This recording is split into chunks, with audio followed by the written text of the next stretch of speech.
자, 인사이드 부산 이어갑니다. 해마다 심각한 수준으로 되풀이되는 낙동강 녹조. 하지만 하루 이틀 된 문제가 아니다 보니까 한숨이 나면서도 둔감해진 측면이 있습니다. 그런데 이게 그냥 그러려니 넘길 수 있는 문제가 결코 아니잖아요. 환경단체들이 조사단을 꾸려서 낙동강 녹조 실태를 면밀히 들여다봤는데 뇌질환을 유발할 수 있는 신경독성 물질까지 검출이 됐다고 합니다. 상황이 심각해 보이는데요. 조사단에 참여한 낙동강 네트워크의 이미자 공동집행위원장 전화 연결해서 자세한 내용을 좀 짚어봅니다. 위원장님 안녕하세요. 네, 안녕하세요. 네, 낙동강 녹조 조사단을 꾸리셨습니다. 낙동강 네네. 국민체감 녹조 조사단. 어떤 분들이 참여해서 어디를 어떻게 살피는지 또 어떻게 조사를 진행했는지도 궁금합니다. 네, 이번에 조사는요, 대한하천학계, 소위 물이나 그리고 토목이나 이런 것에 강과 하천에 대한 관심을 가지고 있는 전문가들이 모여서 학회를 구성하고 있는데 그 대한하천학계라고 하는 곳하고요. 네. 그다음에 저희 환경단체가 낙동강 유역에 한 44개 환경단체가 연대하고 있는 낙동강 네트워크요. 이러한 단체들이 함께 조사를 했습니다. 그리고 이 조사는 낙동강 하구부터 시작해서 영주댐까지 낙동강의 모든 구간을 조사를 다 했습니다. 그리고 이 조사는 한 23개 지점에서 샘플을 채취를 했는데 그 샘플은 낙동강 물과 그다음에 밑에 퇴적토 이렇게 채취를 해서 낙동강의 녹조의 독, 그러니까 우리가 독성 물질이라고 하는 4가지 종류에 대해서 저희가 분석을 시도를 했습니다. 4가지의 물질은 네. 지금 우리 시민들이 많이 알고 있는 마이크로시스틴이라고 하는 이러한 독성 물질 외에도 신경세포에 영향을 미치고 있는 뭐 BMAA라고 하는 뇌질환을 유발하는 이러한 독성 물질하고요. 그리고 좀 읽기에도 발음하기에도 굉장히 좀 어려운 실린드로스퍼 몹신이라고 하는 네. 이러한 독성 물질까지 저희가 분석을 했습니다. 자, 23개 지점에서 샘플을 채취하셨는데 직접 둘러본 낙동강은 어떻습니까? 저희가 녹동강을 8월 4일부터 시작해서 8월 6일 한 2박 3일 정도 돌았는데요. 네.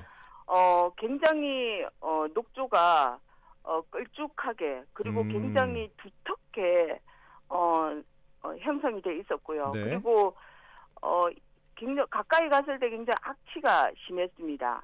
악취가 심했고 그리고 그 주변에 있던 어민들의 말씀들을 들어보면 네.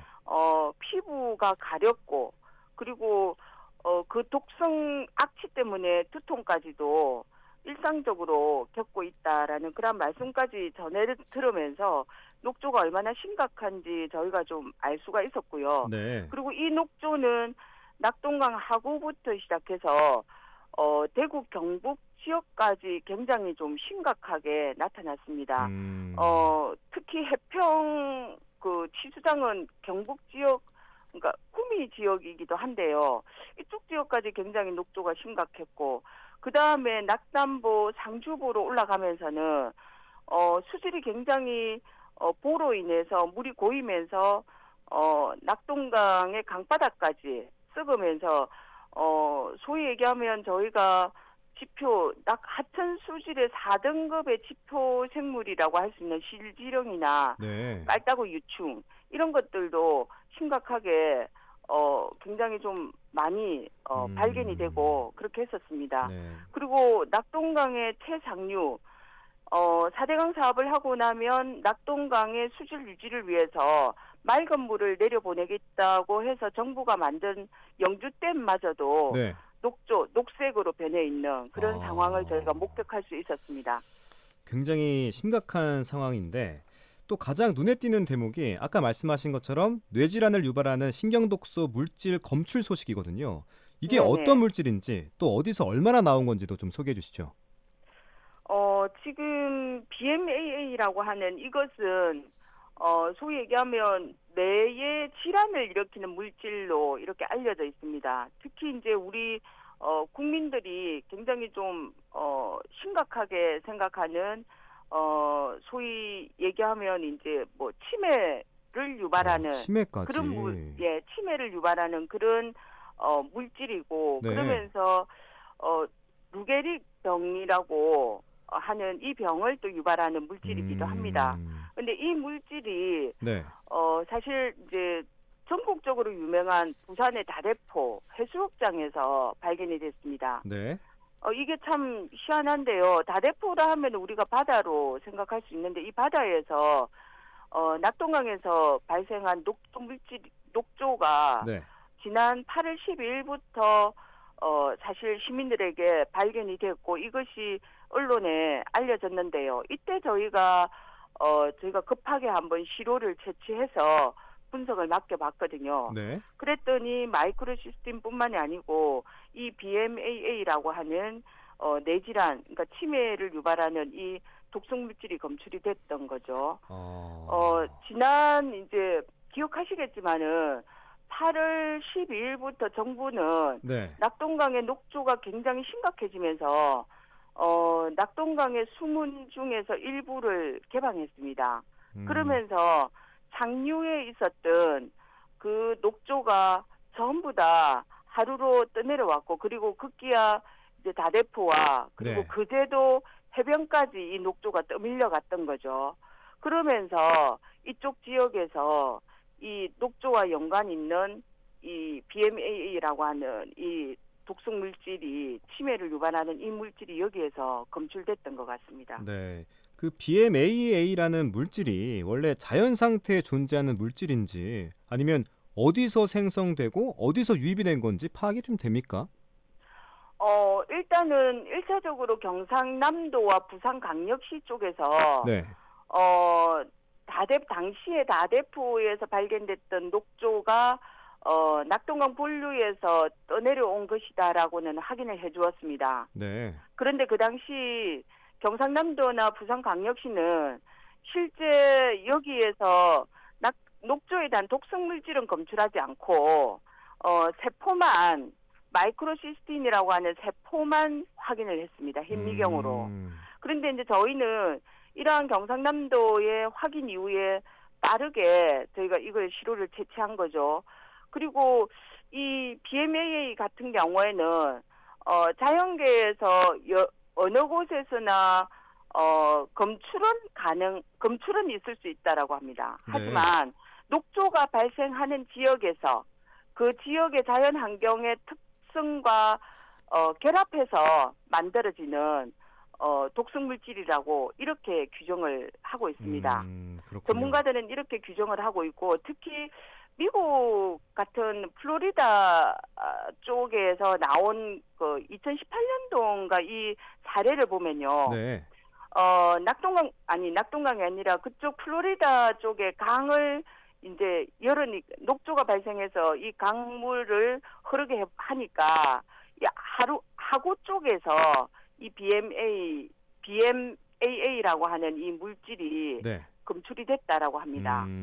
그러면서 이러한 사례가 이번에 우리 다대포 쪽에서도 유사한 환경 그렇네요. 속에서 이 물질이 검출이 된 거죠. 네. 그래서 이 부분에 대한 거는 지금 환경부가 사실상 이 원인과 그리고 대책을 좀 마련하기 위해서는 정밀 조사를 정부가 해야 될 사안이라고 저희는 보고 있습니다. 네. 정부와 부산시에서는 먹는 물, 수돗물은 안전하다 이런 입장을 되풀이하고 있거든요. 이 입장에 대해서는 어떻게 보세요? 먹는 물과 관련해서는 안전하지 않다는 것은 이미 정부가 그렇게 얘기를 한다 하더라도 이미 드러나 버렸습니다. 지난 7월 말에 대구 쪽에서 대구의 수돗물을 검사해 본 결과 마이크로시스틴이라고 하는 독성 물질이 이미 검출이 됐습니다. 네.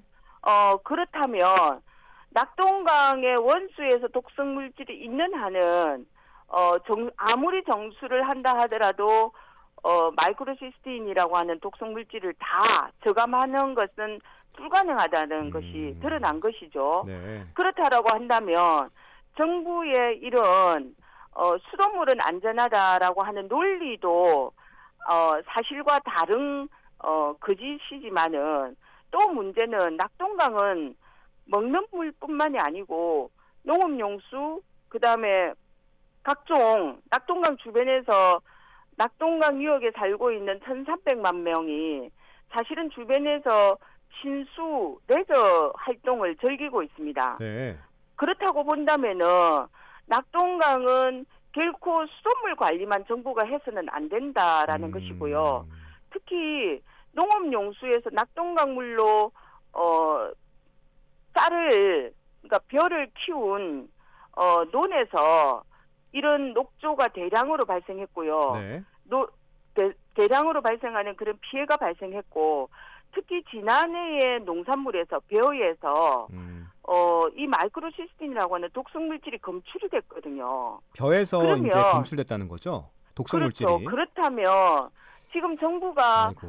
낙동강의 녹조 문제와 관련해서 네. 수돗물은 안전하다라고 하는 논리는 이것만 가지고는 국민의 건강을 걱정 안 할 수가 없게 돼버린 거죠. 쌀에서도 낙동강 녹조물로 키운 쌀에서도 검출이 됐고, 그 다음에 이 독성 물질이 낙동강 전체 구역에서 본류 전체에서 지금 독성 물질이 흐르고 있는 이러한 상황에서 정부가 계속해서 수돗물은 안전하다라고 하면서 국민들을 안심시키는 것은 절대 사실이 아니고, 그리고 결국은 국민의 불안만 부추기는 그런 정부의 정책이라고 생각합니다. 네. 자, 해마다 창궐하는 녹조 대책이 있긴 한가 궁금한데, 녹조 피해를 막기 위해서, 그리고 녹조 발생을 막기 위해서 어떤 조치가 가장 필요하다고 보십니까? 네. 낙동강에서 녹조 발생은 네. 크게 저희가 4가지 요인이라고 보는데요.